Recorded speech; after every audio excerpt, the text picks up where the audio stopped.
Hey guys, welcome back. So it's like January 7th right now, and I decided I'm gonna do what I read last year. It's not a whole lot. I did have a few reading slumps. Kind of embarrassed to admit that they were kind of crazy, but I figured I'd still share it because why not? Actually, I'm gonna light a candle first. Wow, so gorgeous, aesthetic, loving life. Okay, but I have my phone here just so I can use my Goodreads as a reference because I don't remember. Also, just want to say I think I'm getting a little sick, so if my voice is sounding funky, that's why. Okay, so the first book that I read last year was Without Merit by Colleen Hoover, and I rated this one 3 stars when I read it. I thought it was pretty good. From what I can remember, I really liked the way that they went deep into some deeper issues. I'm trying to do this without giving many spoilers, but I felt like they got really deep and they touched on a lot of dark topics that are actually real. But I will say I feel like sometimes the characters were just being annoying for no reason. But they are teenagers, so I give them the benefit of the doubt in that. But anyways, the second one was 5 Feet Apart. This one I also rated 3 stars. I rate a lot of things 3 stars. That's like it was good, but it didn't stand out crazy, but I don't want to be mean. You know what I mean? But this one was good. I feel like everyone knows this book, and there's a movie too, but I've never actually seen the movie. Also, if you see my nail, don't talk about it. But this one, it was good. I feel like it was emotional, and just the way that they fell in love, it was just so cute and wholesome. I feel like as I'm in that in-between stage of reading young adult versus adult books, I really value when the characters actually have a connection and it's not just sex. Because sometimes that's all it is in a lot of adult books, and sometimes I really love the emotional. And they still gave each other up at the end. Sorry, I know I said no spoilers, but come on. Who doesn't know that story? I mean, they both got cystic fibrosis. What do you think's gonna happen?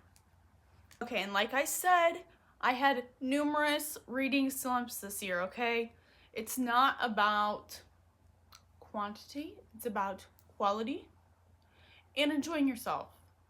And I don't like to pressure myself because then I just speed read and I don't really grasp what I'm actually reading, which did happen a couple times this year. I will say that. But this next book I read in June, Mary Jane. This one, I gave this one 4 stars. I really liked this one. I remember I was reading it on vacation in Florida with my family, and it's like a literary fiction. I think it's more of just like a fiction. And I really liked it. It was about this girl, Mary Jane. She's 14. I gotta double check. But she is babysitting for this family, and they're a little bit richer, I think, but they're very cluttered, and it's very different from her home, and she gets to see someone else's life. And then they have, the dad is a therapist, and these famous people are coming and staying with them for the summer, treating the guy's drug addiction. So she gets exposed to a lot, but I really think it helped shape her as a person. And she was also questioning a lot of things about herself, but she got to see people in a different light than her home. And her home was very prim, proper, straight line. You know what I mean? So I really liked it. I feel like it was a nice summer read. And it also takes place in the 70s, which I really liked that as well. In July, I read November 9 by Colleen Hoover as well. I really liked this one. So it's the story of Fallon and Ben. Fallon was burned in a house fire. Her entire body is covered in scars now, and she used to be an actress. Her dad's an actor, and you get to see her relationship with him.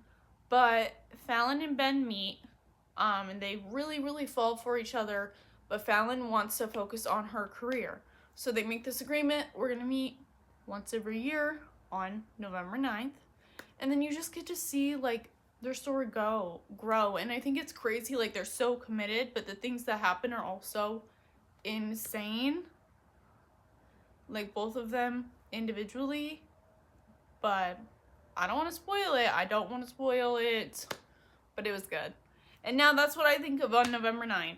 So, sue me. Just popping back in to say, I forgot to say my rating for this one, but I also rated this one 4 stars.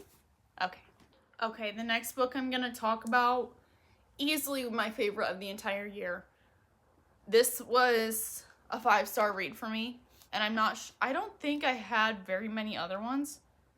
I had only a couple more 5 stars this year. So when I say this is a 5-star read, I mean it from the depths of my soul. This book changed my life, I think. And you know what? I lied. There are going to be some spoilers ahead for this one. So if you haven't read this, pause the video, go read it, come back. And then we can talk about it, okay?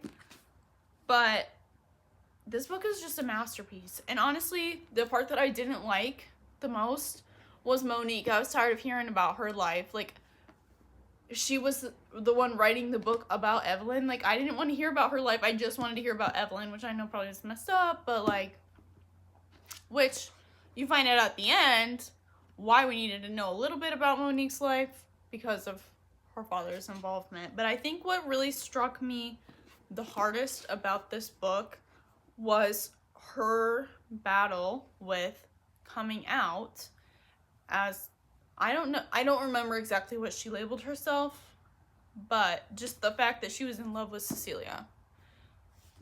The fact that she struggled so hard to come out with the fact that she's in love with Cecilia, and they had a life together. Like, sorry guys, I said Celia or Cecilia this whole time instead of Celia. It's because I have a friend named Cecilia. Anyways, but that just really struck home for me particularly, just because, like, obviously she was a socialite actress in, what, the 50s, 60s Hollywood, so, like, she couldn't come out for those reasons, but I still feel like those are struggles that can be translated across so many things that I, too, have personally dealt with. So just seeing it described so eloquently as far as, like, the being with so many men because she feels like she has to and she can't be herself, like, that's just something I feel like hits home for a lot of people. And I know it did for me. I'm just like, her friendship with Harry was just so good. The way that they were just there for each other. Then they had the daughter. And just Evelyn losing everyone in her life eventually. But she was willing to do anything she could to get where she wanted to go, and she did. But I feel like it shows at the end of it, like, just because she had the money, she had the fame, she had this, and this, all she wanted was love. And she wanted to be with the person she loved. And I feel like it's a beautiful message. And the ending shook me, but I don't know. That's up for debate, I suppose. The next books that I read is a duology, and I rated them both 3 stars. It was If I Stay and Where She Went. I personally did not love the second one as much. I felt it was good, but I don't know, it just didn't hit for me. If I Stay, honestly, really didn't hit that hard for me either. I feel like it could have just been the fact that it's a little too young for me. And especially reading these directly coming off of 7 Husbands. Like, I finished 7 Husbands and then 2 days later started If I Stay. If that tells you anything. So I feel like that could have also just been part of it. I had just been hit so deep, had my heart ripped out, and then I started this. But to be fair, it was still a very good story. Very sad. I mean, if you've read this, and I think there's a movie too, I feel like, you know, it is heartbreaking, but I feel like we could have done without the second one. The first one was good. It talked about so much. I felt like just seeing her around everyone. I don't know. I don't want to spoil it, but if you read it for more than 5 chapters, you'll know what's going on. But overall, as a series, I rate it 3 stars. I think if I read it just a couple years ago, it would have been much deeper for me. Okay, moving on to August. This book I actually started at the tail end of July, but finished in August. I mean, you can see it's a pretty big book. My Goodreads wrap said this was like the longest book I read all year. So, yeah, it's a split POV. It's kind of, I would say it's a dystopian. Kiera Cass, the author, she wrote the entire Selection series, which I feel like everyone read these in middle school. They're so good. As you can tell, I have them all, and I've reread them probably 7 times, and I'll probably do it a few more times. They're just so good, and I love them. But this one was, it was about a princess. I believe her name was Annika. Let me fact check that. So there's Princess Annika, and then there's Lennox. They are in dueling kingdoms, so to say, and basically Lennox's kingdom felt that Annika's kingdom stole the land, and Lennox's kingdom wanted to fight it back and take it back. And then of course you have forbidden love, them fighting and lots of things up, down, left, right, in between. And I thought it was super good, and I also love the cover. I feel like it's just so gorgeous. But yeah, 1,000 Heartbeats, I really liked it. I really loved this book. I thought it was a nice, like, it's big, but it didn't feel daunting. And I listened to it on audiobook a lot. That's one thing this year, I got into audiobooks a lot. Just like when I spend a lot of time in the car, like on my way to school, work, what have you, and also like while I'm cleaning my house, I can listen to it. So I think that's helped me read more than I have previously. But I did rate this book 4 stars, which for me, that's a pretty high rating. Like 5-star, to hit a 5-star, you've really gotta hit me here. But this book was still very good. I do recommend. I think it's a nice like young adult, but it doesn't feel childish, if that makes sense. Like, it's nice and romantic without feeling like I'm watching Disney Channel. You know what I mean? And then the next book was Heartbones by Colleen Hoover. I actually have 2 copies of this. I have this one as well. This was the original, because I believe she published this on her own first, and then it got like published by a company. But I love this cover so much more, and this is the one that I read out of. So, yeah. This book, I also rated 5 stars. It is about Bea. I believe that's how you say her name. And then her mom dies. She goes to live with her father. Also, that's not a spoiler. It happens in like chapter 1. But her mom passes away. She goes and is staying with her father for the summer, and they don't really have a close relationship. They've not spent a lot of time together over her life, but he lives in a very different world than she grew up in. So she's staying there. She meets her stepmother, her stepsister. She finds a boy. They fall in love, yada yada yada. You know, but the things that they touch on, like addiction, mental health, all sorts of things in that book, and I really loved it. I felt like it showed that she didn't know where she belonged, and she didn't know her place in the world, especially after where she came from. And I think it shows her that she has shown that she is worth something. She has a place. She can do things, and I really loved that. And it just touched something special for me. So, okay, the next books that I read in August was a trilogy, A Good Girl's Guide to Murder trilogy, and I rated each book 3 stars. Now, I feel like most people have heard of the books, read the books, heard of the show they made. I still have yet to watch the show, actually, but I thought these books were very good. I will say, like, the first one, I really, really loved, but once you get to this last one, As Good as Dead, I feel like it took a dramatic flip in her in Pippa, that's the main character. I feel like her story took a complete flip. She became someone you didn't recognize, and you find out why that is. But I also feel like it was very realistic because of what she was going through. She was being traumatized left and right, solving murders. And I think what happens is, honestly, it shows like how teenagers would actually act in this situation. Now, I will say, like, it did get a little unrealistic at points. It's like something probably wouldn't actually happen that way, if you know what I mean. But overall, I feel like it's a good, and it honestly got me kind of into like thrillers, you could say, for the year. But I will say it felt a little bit like, especially this one, I felt a lot of similarities between this and like Pretty Little Liars. There were even some characters' names that were kind of the same that I noticed that, and I was like, okay. Like, I think there was a character's name, last name was Hastings. Yes, there was Max Hastings, which, like, Hastings, Spencer Hastings, I don't know. I could also just be reading too much into it, but just she gets texts and letters, and she doesn't know who they're from, and they're telling her to stop, and I know your secrets, and then they're doing crazy things to her. So I felt like there was definitely some inspiration from Pretty Little Liars there. But overall, like I said, still very good. Okay, now this, I think this is my least favorite book I read all year. It was Stepsister by Jennifer Donnelly.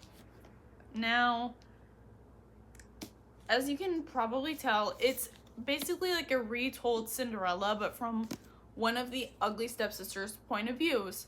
I don't remember a lot about this, and it's not because I was rushing it. I couldn't get into it. I felt like they were fluffing it up with the old English type of language they were using, and I think things kind of got lost within that. I think it did have a very good premise, but I felt like it was a lot of all over the place, and there's like too many things going on at once where it's kind of hard to follow. But that could also just be me. I am not a huge fantasy reader. I mean, I do have a bunch of dystopians, fantasies, but they're very hard for me to get into. I do prefer like a dystopian to a fantasy.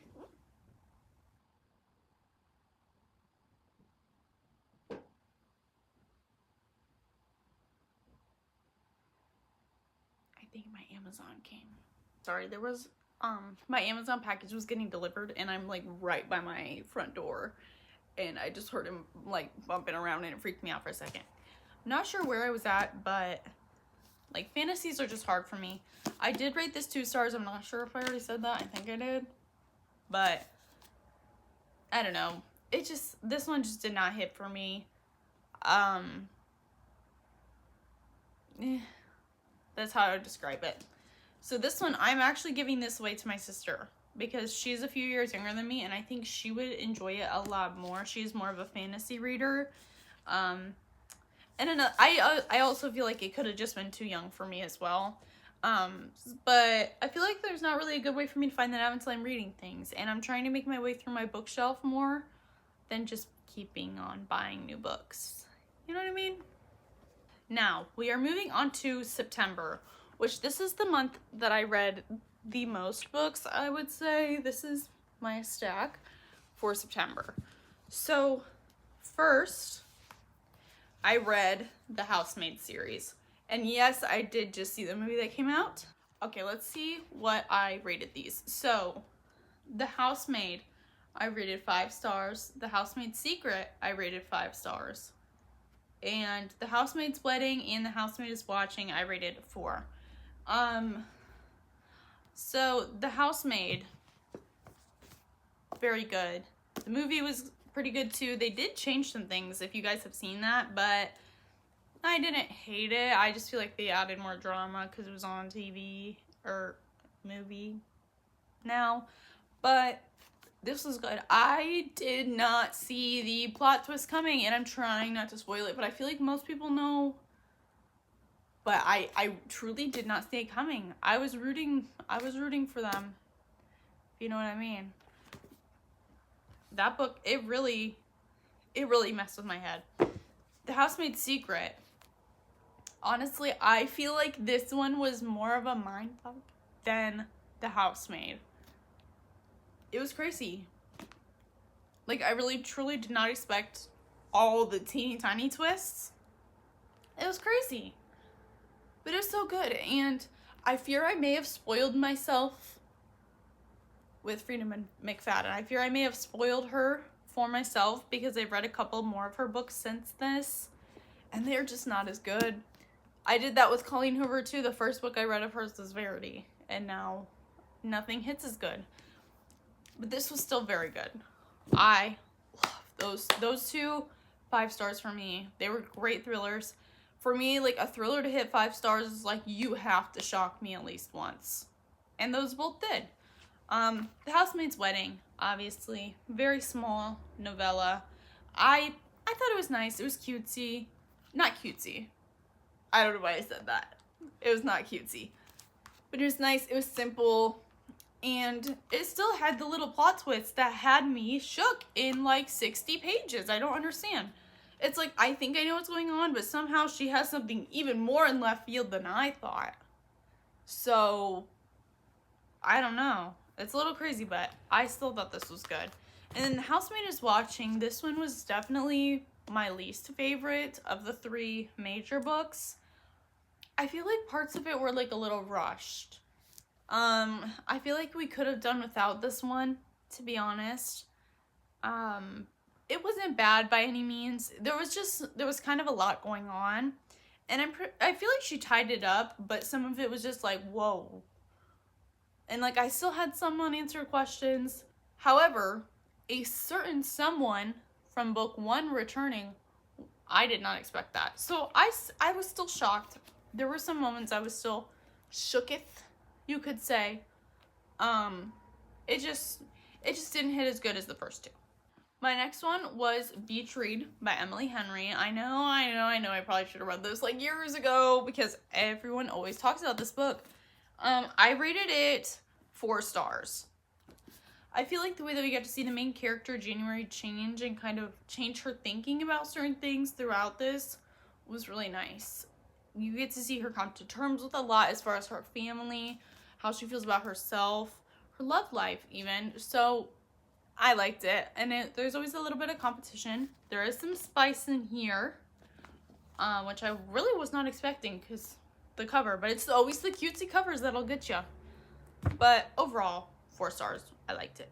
The next one that I read was Tomorrow and Tomorrow and Tomorrow by Gabrielle Zevin. I heard about this book first from Haley Pham. I watched like all of her videos. I'm obsessed with her. And that's where I first learned about like literary fiction, which is what she said this was, and I trust her. So I at times felt this was hard to get into, but I enjoyed it still thoroughly. I rated it 4 stars. I don't know what it could have taken for it to be a 5-star read. I think parts of it were just hard for me to get into because this does focus a lot on video games, which I really don't think I knew that a whole lot going into it, but I still found it enjoyable. It talks about a lot of real life issues as well, which like I'm such a sucker for.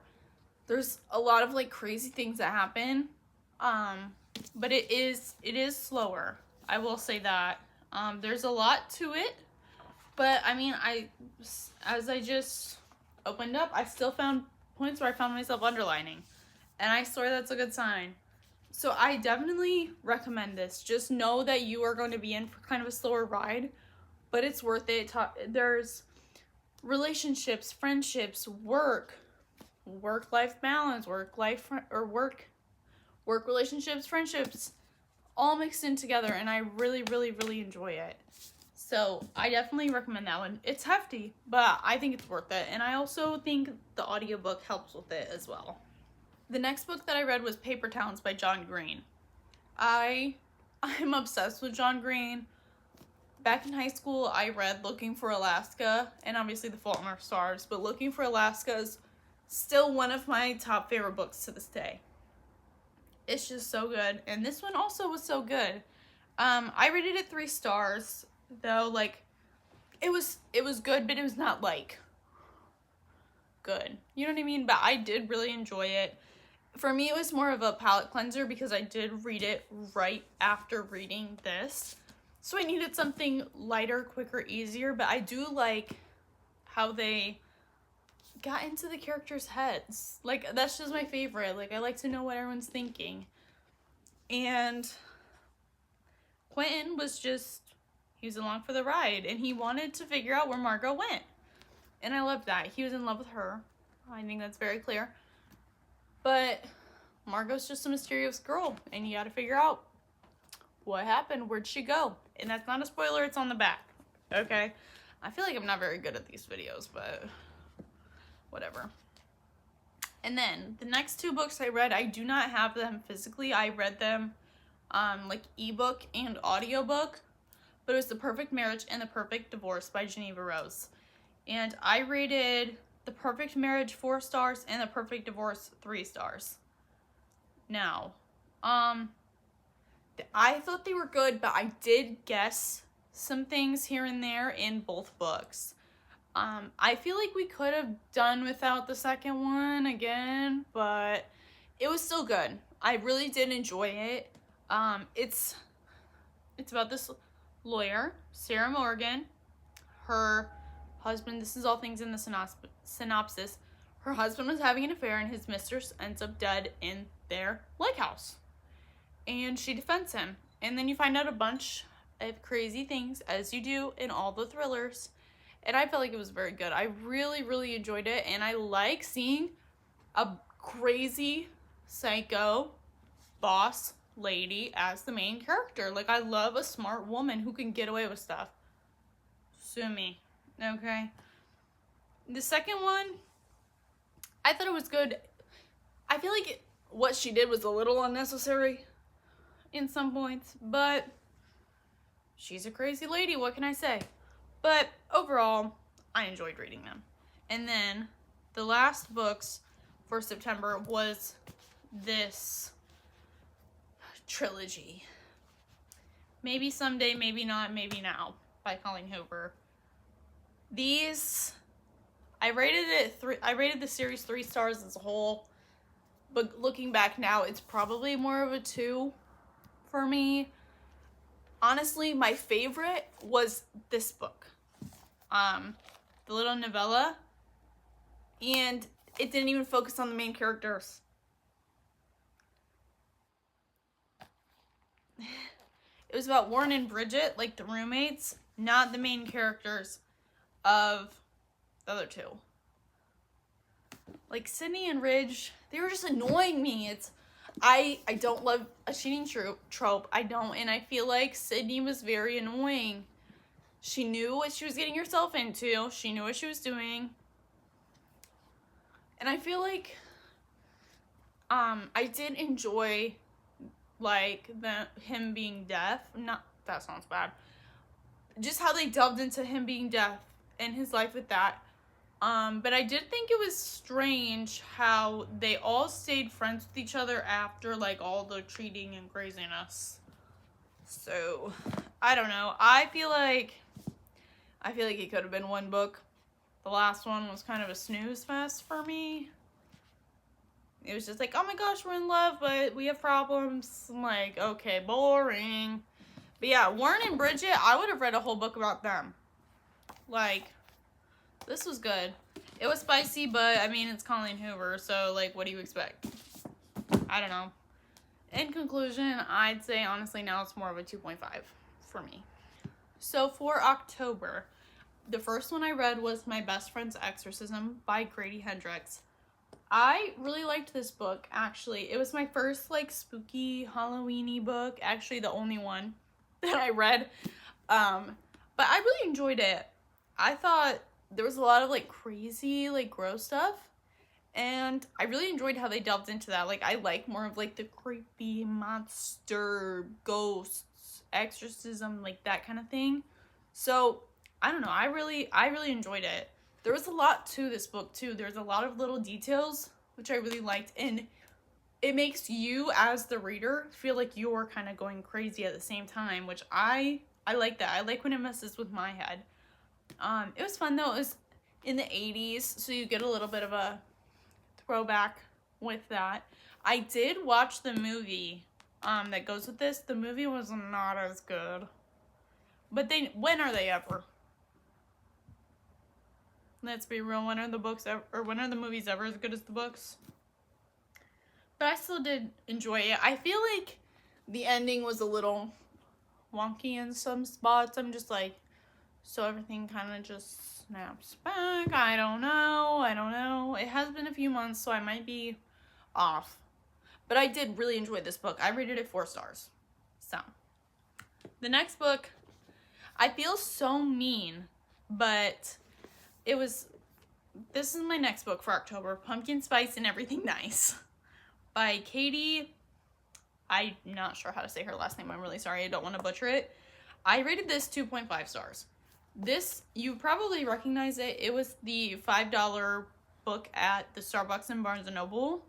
And I had a coupon for the Starbucks, so I got it literally for free. And it was a good book. But it's a scholastic book, which I didn't realize at first when I picked it up. So it was definitely way below my age range. It was nice, it was cutesy for fall, whatever, quick read. But one bone I do have to pick, little mini spoiler alert here, why did the characters never even get together? Like, I feel like I reread the ending chapters like 4 times. I'm like, wait, they didn't even like kiss or anything. So like, that's how you know it's a very young book, I feel like, because you had all this tension. Like, they had crushes on each other, they couldn't stop thinking about each other, and then just boom, book's over. So there's Lucy and Jack. Lucy's mom owns a local coffee shop. Jack's parents own Java Junction, which is a chain coffee.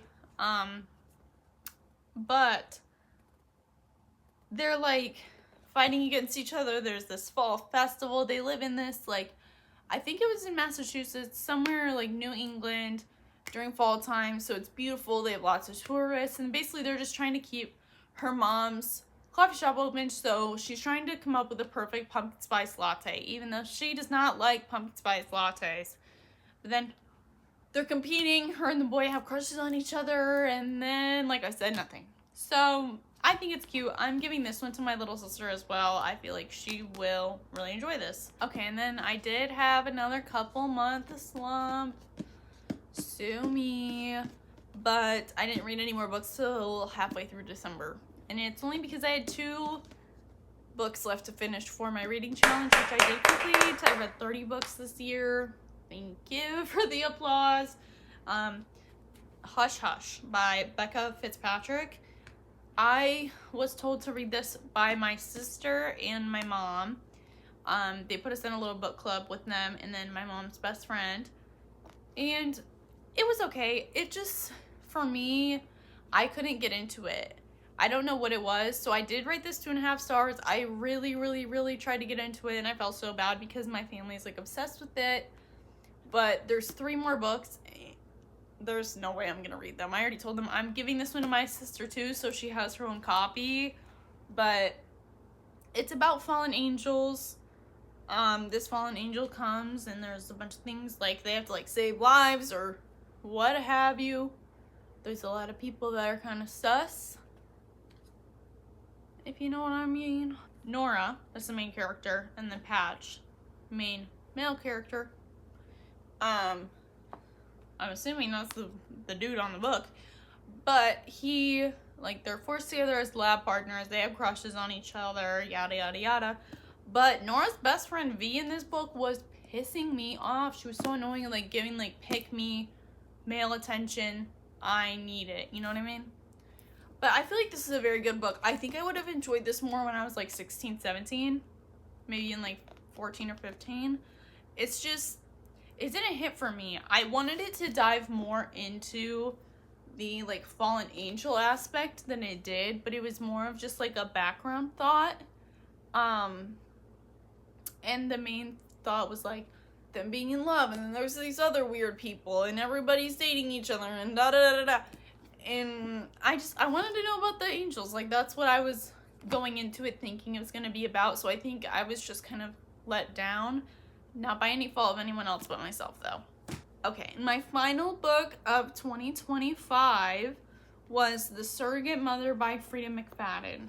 Now, I did just read this, like, not even 2 weeks ago, but I do think I should go back and reread it because I do feel like I was kind of rushing it.